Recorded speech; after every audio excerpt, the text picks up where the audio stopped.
Thousands of Australians remain stranded abroad, many of them in countries with much higher rates of COVID infection. Tonight, 7:30 can reveal that more than 50 Australians have died of COVID-19 overseas during the pandemic. Dan Conifer reports.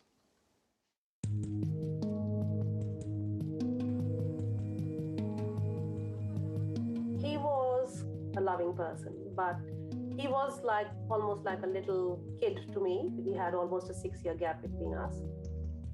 Gauri Gupta sometimes can't believe her little brother isn't coming home. Govind Kant travelled from Australia to India in April for their mother's funeral. He could only book a one-way ticket and tried to book the return leg as soon as he landed. He was a bit surprised that there are no flights.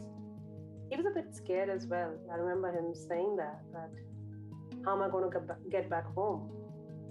For Govind, Australia's arrival cap wasn't the only challenge. He also faced restrictions on flights from India.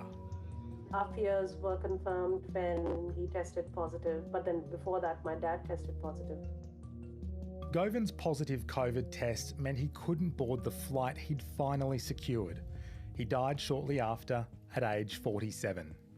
I sometimes feel as well that he's just going to knock on my door because he was so young and he was absolutely fit when he left. Australia's official death toll stands at 934 lives lost, but there's been a hidden toll of Aussies who have died from the virus abroad. In data obtained by 7:30 using Freedom of Information laws, the Foreign Affairs Department says by mid-May it knew of 54 Australian citizens who had lost their lives to the virus offshore. It's understood that 3 of those who died had been registered with the department as seeking assistance to return to Australia. I think it's absolutely horrific because it is not just the 54 Australians who we have lost. What about all the impact on their families who are left here? And that is it's like a life sentence for them as well. It's like a living hell. I think they show the most severe consequence of the Australian government not doing all that it can on behalf of its citizens. States and territories will be quarantining all arrivals through our airports, in hotels. Since last March, the ability of Australians to get home has been limited by the availability of quarantine beds. The weekly cap on arrivals has fluctuated. At times, it's been under 4,000 people a week. On other occasions, more than 7,000.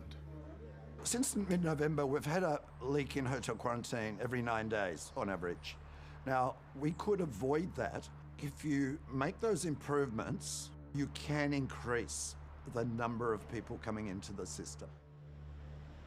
While hotels remain the backbone of the quarantine system, the federal government has promised to expand the outdoor facility at Howard Springs near Darwin, along with funding a similar facility for Victoria. And ultimately, the federal government has the capacity, if it wanted to prioritise bringing Australians home. It could have set up quarantine stations around the country, invested in construction and infrastructure.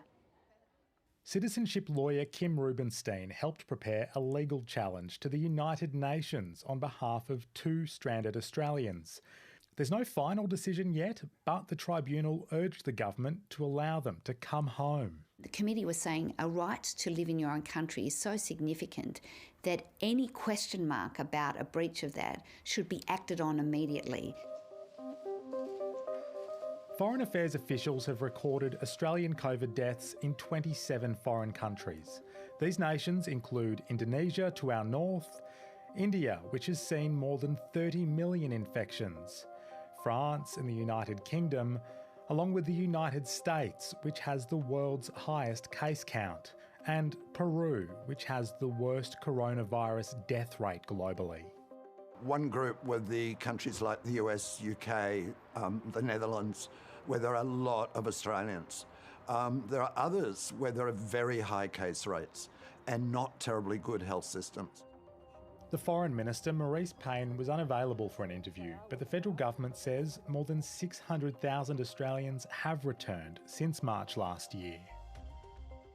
more than 30,000 Australians abroad are currently registered as wanting to return. Please bring back all the Australian citizens back home because they're just desperate to get back.